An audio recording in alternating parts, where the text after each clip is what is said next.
আলাইকুম, সবাই কেমন আছেন? আমিও ভালো আছি আলহামদুলিল্লাহ। তো এই যে দেখেন আমার ভাইয়ের জন্য মাছ সব কিছু নিয়ে আসছে বাজার।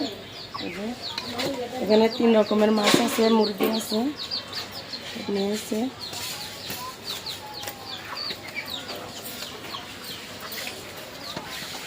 এই যে 3 রকমের মাছ।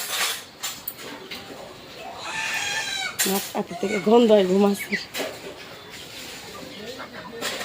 অনেক বড় বড় মাছ এগুলি।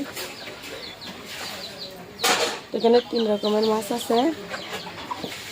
কালকে আমার ভাইয়ের শ্বশুর বাড়ি থেকে মানুষ আসবে, তাই আর এগুলি হচ্ছে মুরগির কলিজা মলিজা সব বানাবে এগুলি। এই তো, সব ভালো থাকবেন।